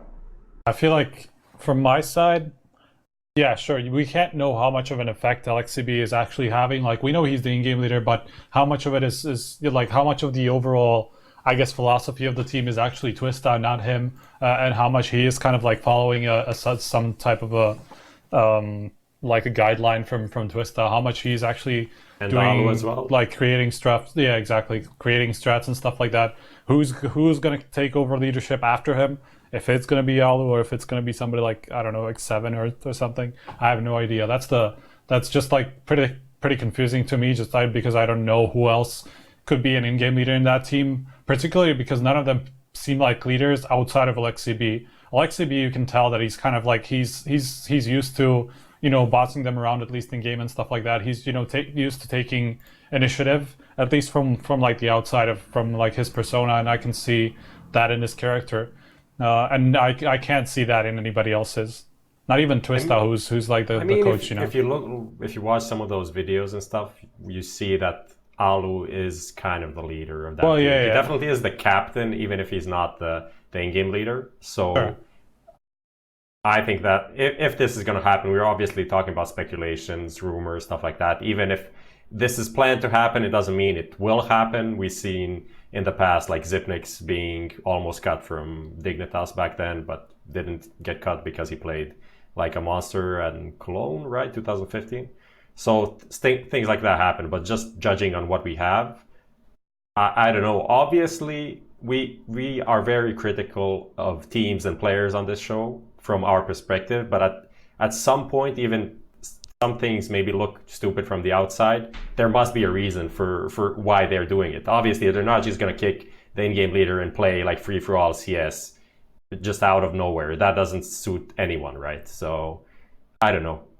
Yeah, I have some faith in that this makes sense, right, friends? Well, like knowing that Natu's a part of the project, right? Like I think that he is probably the guy having to have these conversations where he's sitting people down and he's talking them from a maturer head from time to time. So I think if Alu's the one who gets to make the decisions or whatever, I think he can be pretty reasonable because he is more of a veteran of the scene if you think about it. So maybe, like you said, this is just another one of these ones we come in and nothing happens and they just continue on the course. But wasn't one of the predictions we had like on last week's show about Ents changing roster for at some point? Weren't we making like 2019 predictions? Maybe I don't remember. Yeah, me either. My memory's getting fucking terrible. The break, so. That's right. You've been deleted. Relaxing. All right, so we've done with that one about the 100 Thieves thing. Have we heard anything about 100 Thieves? Like besides that they want to get back in? There was one rumor about like someone posted something about like Sunny Flusha, someone else called Zera. That was like there was some leak or report about that, but it wasn't like DK, HLTV, whatever. It was someone else. So there's been no super credible sources, right? Yeah, no super credible. Okay, so that one's pretty fucked. All right, well, we go into this one here. Cajun B replaces Refresh in Optic. That's X Optic, I suppose. Oh, but we're doing A&A, right? This one here, yay or nay in it? Is it gonna work if I just do it? Yeah, hold up. I can clear mine. There we go. I'm back. It's fine. If you double click it, just starts jumping. It feels like we all are on the same page here. Yeah, why are we all okay with that? Like, why do we like? I guess Optic we haven't heard from them too much recently. They qualified for they'll be in Malmo, right? Because they won DreamHack in summer. But I guess since Refresh has gone off the team, they've also added in. They had him on there before, right? Was it Tess? How do you say his name? Tess or something like that. He's still there. Yeah, so he's still there. So he's like a change that's kind of gone under the radar, right? I don't remember any crazy official news with those guys. There was never any official news about it. Sorry, what? Have you already done the voting for the KBB? Yeah. Yeah. I didn't even do it. Oh, well, vote now. Hit it, yeah or nay. Do it. I think Sponge messed something up. So. There we go. All right. Well, now this fixes it. Tell us why. I mean, I know, like, I just look at it like this. I really like Rennie as a person and as a player, and I believe that he should continue playing and whatnot, and he should be playing, you know. I just believe personally, and this is still just outside of look at the team. I have no information about these guys or anything like that. Refresh is a really skillful player, and I believe he can become much more better than he is right now. I just believe maybe he needs more time, but then it maybe comes in with that whole thing again, you know, maybe he's not fitting into the team and whatnot and so on, and they maybe just feel like Kaden is just a better replacement and someone that they need in the team, which the statement was clearly saying about, you know. But I, at least, ever since I saw Refresh play first time, always enjoyed watching him play, you know, so I think it's just because I'm a little bit biased against that specific player. But it's also kind of weird because I know Cajun for a very long time, so I shouldn't probably say that. But now I'm just seeing as a fanboy, fan of the game, you know, like that look.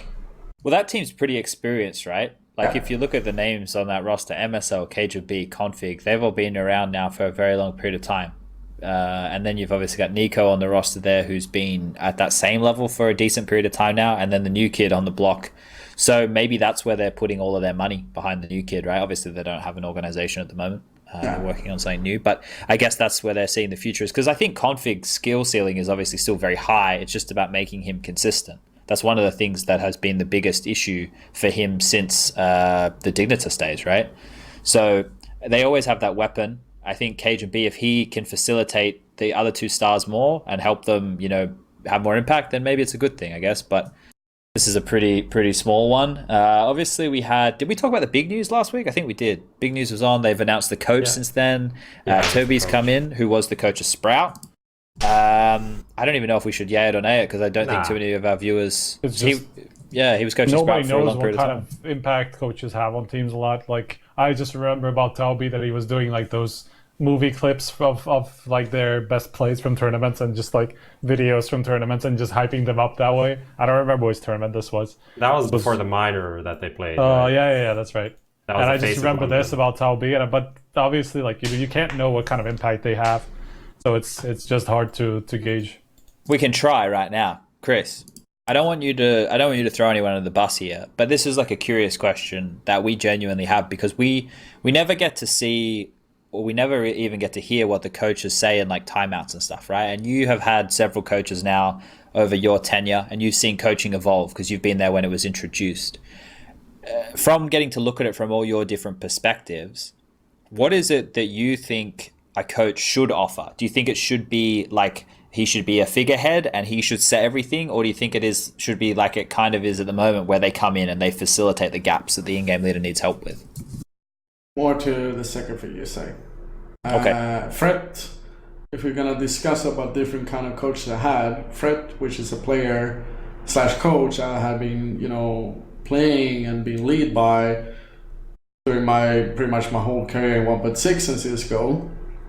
I always valued his opinion more than maybe others and so on, because I always loved his ideas and what he wanted to do with the game, But the problem is there that I see with him is that he wants everyone to be on his side, like his mindset, and always go with that and stick with that, There's no real randomness to it, like there's no real throwing in something that can get the other team being taken off guard, Peta, I've been having 2 different times as a coach, and I believe that he has this similar quality to Fred in some ways, but he also have much better qualities as pumping up a player and getting it more, up and ready and motivated if more it's of a necessary. people person. Yeah, and Fred was a mastermind with tactics and whatnot, That I think no one can take away from him,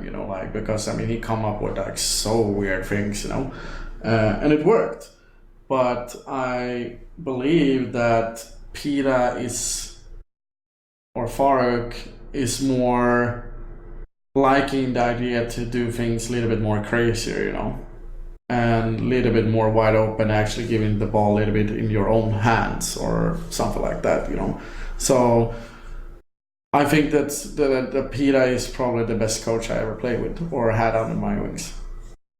Okay, because like we're very curious for like when we watch and like doing the analysis segments and stuff, and it's like, hey, there's this coach, but like we literally like have no idea if he watched like all the demos, prepared notes, if his job is merely just to babysit a couple of personalities in the team. Like those are the things that we really have no way of knowing. Do you think that's something that like will change going forward? Do you think there'll be like more conversations with like maybe tournament organizers and allowing teams to the public to hear timeouts and that kind of stuff? Is that things that you think will change over time? Eventually I think that will change and people will actually listen and hearing what the coaches are saying or whatnot. But I know for a fact for us and other teams that speaking, or for us, we speak Swedish, so it's not everyone's going to understand fully what Peter's saying. But I know a lot of like Liquid and the more American teams or whatnot, they're not going to like it that much, because then people can hear in and see what the coach usually brings up and whatnot. So they're giving out a little edge there, But I have a feeling that's gonna change in the future. When, I don't know, maybe in 5 years, less, 2 years, a year. I don't know. I mean, it somehow it makes it more interesting to see. If you can get a valid idea what the coach is saying to these players. I mean, we did have. I think it has to be case. active. We had a case of this happening at Blast. One of the recent Blasts where they something that Janko said to FaZe. And then literally after that, everyone was like, what the fuck? This is not okay. We didn't agree to this. Which I understand from the player perspective. If they didn't agree to it, of course, it's not okay. But from a viewer perspective or from whatever, journalist, analyst perspective, it just brings in so much value. Even just one clip per game, per coach, brings you so much. It doesn't have to, the thing is, you can't really have a complete judgment of a coach on the basis of that one clip, but it can at least give you some insight of a direction of what the guy brings. So I think that would be pretty nice to have, and I don't think it's unreasonable to have that. Yeah, I think that's probably something that'll change over the next few years. It's one of the things that just has to be a discussion, I think, right? And people need to understand. If they had a translator on for all the different languages that were spoken and they could translate with subtitles for all the teams, that would be one way of doing it. But yeah, other than that, I don't know. I think we're kind of just going to be stuck in this standoff for a while until things get locked down a little bit more. All right. So with the breaking news, we had the relegation stuff in here. So what did we see in the relegation? It was NIP managed to hold on. Who else got through? Windigo? Proud. Did Windigo get through? Proud got through. And Windigo was the third team, right? And then Lazarus was the team from America. They beat Singularity. And then some people would tweet and shit at each other. Did anyone catch that North American drama? No, not at all. No. Okay. When I came up, it was already half deleted, but it was. You guys were on holidays, that's right. How many times do we go back to that? But yeah, I saw there was a lot of shit talking, and Singularity got to the last match, got to the match that would get them to Pro League twice, both in the first what was it, relegation, and then I don't know, pre-relegation, then whatever it's called. Yeah. It's too much. It's too much. But they've lost both times, so very rough for those guys. Very rough. And they were the coach was shit talking the most, I think, and it was very emo on Twitter after that. Understandably so, I guess. Was it just because they lost, or was there actually something going on there?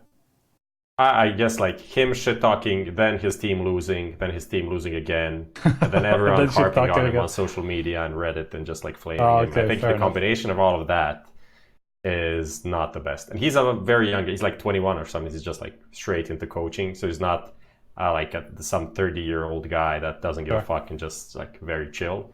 So he's very invested in everything. You can imagine not getting to Pro League, and I think he's never been to Pro League and have been Singularity has been there a few times.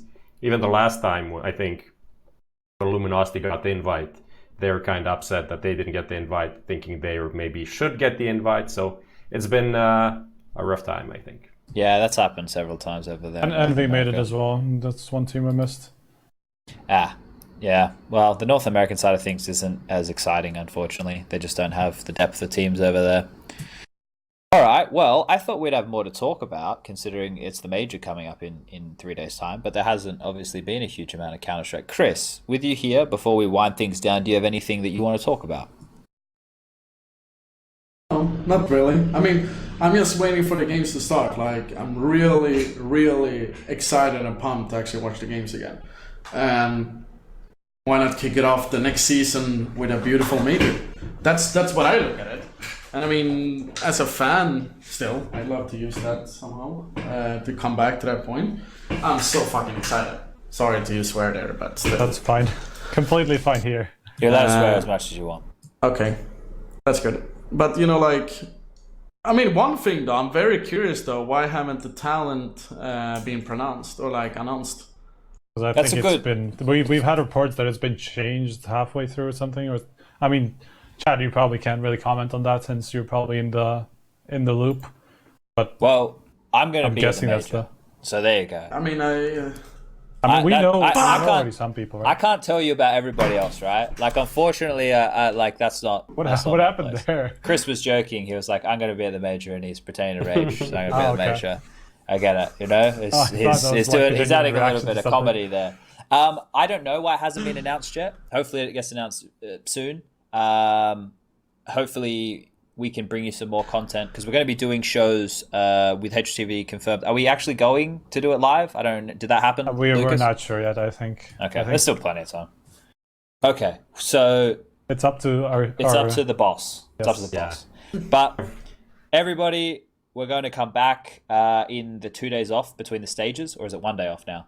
I think it's just 1 day now. Either way, we'll be back in the day off between the 2 stages. We're doing the Challenger and the Legend stage, so we're going to run this one down. You can head over to anchor.fm. I mean, the one thing that we can do is just do the standard Open League draft, the Runtime GG League. Just do one together. What do we see? We can do that before going to to end the show. Right. The Money League, right? Bring it up, Lucas. You're in charge. We can do one Money League. Chris, by the way, like a combined team. You made me think of a question because you were talking about going straight into the major after the break. How do you feel about that particular issue? Personally. Well, do you prefer it like this? That league. Do you prefer it like this, or would you say what has been announced that it's going to be in May and November is going to be better? I mean, I think that it's finally happy that we are getting a dates fixed, so we know for sure when the next ones are coming up. Because I mean, come on, like as a fan and as a player and someone that's outside of it, as a sponsor, as a news people and whatnot, you have no freaking idea when the next major is gonna happen, So finally, for once, we actually get to know when the next one is gonna be after this one and so on, So that's amazing news, But having it like before like a break or like after a break and so on, I'm not really a big fan of it. But I mean, it has to be put in there somewhere because this esport game, Counter-Strike, has so many tournaments. And if the players/teams has to decide a date and whatnot, it's like a little bit more forced into right now, We're not really having the backup from Valve or anyone else at the moment who are taking the lead and saying, hey, this is the play break, respect it, and everyone else can go fuck themselves or something like that. So, I guess we have to take it as it is, I'll bring it up, Lucas. All right, guys, this is the sponsored promo right now, HLTV.org with Runtime GG. We're going to do, this is the money drop. This is where you can pick all the players you want and you just have a certain amount of money to work with. So I guess the way we'll do this is there's 4 of us here. Well, Lucas makes 5. We'll all pick a player. It's going to be hard to combine, though. Well, I think we all, with 4 people. Yeah, well, I guess that's how we're going to have to make it work with the cash system, right? So let's just pick Zywoo, and then we'll pick the other 4 players after that. I think that's the best bet. It's going to be hard to work. He's like super expensive. He's super very, very okay, well, Lucas has gone with quite a few North players. Get Zywoo, and let's see who we can get after that. Yeah, let's see if we can make a combination. Yeah, exactly. All right, well, Gero wants Queserado, so throw that in. These other 2 can work out their picks, and then he's in Furia. Scroll down. There it is. Now we're already halfway through the budget. Like we're pretty. That's fine. Wait till you see who I'm going to pick, mate. There's like a couple of cheap players. What's XP power is only 200k. RPK is also pretty cheap. We already have to go into the cheap ones if we're going to pick. All right, fuck it. Take Zywoo out. That's the thing. Like, he's way too expensive for the money one. Like, it would be very hard. If you want to win, you just pick the team that I picked out before. That worked perfectly in the budget. I even had 32k extra. What was that? Fuck. Did you just go through that and figure it out? He had Queserado. He picked Nexa. Yeah. Nexa, Queserado, Cirque, Gade, and Freeman. Bloody hell! I do not support that team. Do we have? Is Breezy available? Is he going to be too expensive? Breezy's 220. He's fine. You can pick up Breezy. Get that guy in there. Pick up Breezy. Pick up like 2 players from Vitality, which are 200k, like NBK and Apex, or maybe even RBK if you want to go cheap. We need a tank. Because they should win, right? So get RPK instead of NBK. There is Freeman. Oh, wait, what's the team now? Oh, there you go. Oh fuck, we're already overboard, right? No, we're good now. We No, can afford to we play can us. go We can with buy Stan. Stan Keep is going. not a bad one. Ooh. It could be worse. Oh. Is that it? No. Stan it is, guys. How much money do we have? I don't know. 176. Yeah, get fucking Stan in there. Yeah. Good Stan. What is it now? Who are we? Who do we Are have? you picking that team? Queserado, Breeze, Apex, RPK, and Stanis. Oh, there's the tank. I think You have your- Queserado is overpriced. What's he valued at? My eyes aren't good anymore, guys. 200. 213. 213. Yeah. Bloody hell. I mean, for that price, you can get like XE power. Like Ethan or something. Yeah. You get an Ethan. we don't want to go on instead too of- many. We don't want to go on too many of the NRG players. We had this Oh problem yeah, before. that's true. We already have two. Who can we get for 213,000? Shocks. Fox? Harmonic. Oh yeah, Harmonic is a bit too much. Like Sharks, But then. Shocks is 2 Shocks instead of Queserado maybe. I I'm feel fine. like if Shocks at majors. I don't think. Except all of those he played with. Well, yeah, with Before they Titan, qualified. with Titan with When they existence. lost to All of him those against- cursed existence majors. Wait, let me go through majors. Okay, well, Katowice he was pretty bad. Using stats. for logic, To, yeah. Well, to 0. debunk his own. Oh, you're gonna have a Theories. stats player? No, I'm just saying he had 0.85 at the Well, we're gonna the pick last James major. if we're picking a But it's stats fine. player. That is actually pretty good. Do we have an upper? No. Well, we are going We by have- stats, right? But Oh, I don't know. How much is James worth? 200k. Oh dear. You throw in Jay more there. I kind of like this team, honestly. It's not bad. All right, guys, you can get this link, HLTV.org, fantasy link at the top. You can see it. It's got that fucking little new icon next to it. Go there, runtime.gg with HLTV.org. Check this out. Make a team. Do whatever the fuck you want. It's almost 10 o'clock. We're getting out of here. Get Right's going to stream. I don't know if we're allowed to host him. Can we I host think him? we can. All right, we're going to Wait, host Get what? Right. Chris, say goodbye to everybody. You're going to go set up your stream. We'll host you. Thanks for having me. I'm gonna do one of those, standard, typical text things here. Otherwise, I would usually say something including a F word and then just quit. And thanks for watching and thanks for having me. And I hope to see you guys soon in Berlin. Actually, having me on. for everyone, even Lucas, if he's gonna come there. The guy is hiding. There we go. So Lucas even got a bit of a shout out. Yeah. It's Lucas's birthday tomorrow, so happy birthday to Lucas, our producer, for tomorrow. Happy birthday. Oh, okay, Let's it not, was let's today. not do Okay. that. Let's not do that. He's been fired from the show about 10 times. So as soon as Get Right's ready with the stream, we'll shut down here. We'll host him over there. You guys can check it all out. You can get the podcast, I said it before, anchor.fm/HLTV. You can follow HLTV Confirmed on the Twitter page. Everything on HLTV.org is basically to do with us anyway. What else do we have going on? Our next show will be from the major. Should be from them. Well, okay. It just will be somehow. Some of us will be at the major broadcasting this show. Whether or not it's all of us, we don't know. But that's what's going to be happening. We'll try and do one after the Challenger stage, after the Legend stage, and then maybe once we finish up with the whole major, we'll come back and we'll do one, obviously, after the whole major cycle has ended. But yeah, thank you for tuning in. Thank you for being here. And I think we're good to go. Chris, you ready? Yeah, I'm trying to quit here. So. All right. Bye. Peace out, A-Town, West Side. See ya. Tried to quit. All right. Goodbye, everybody.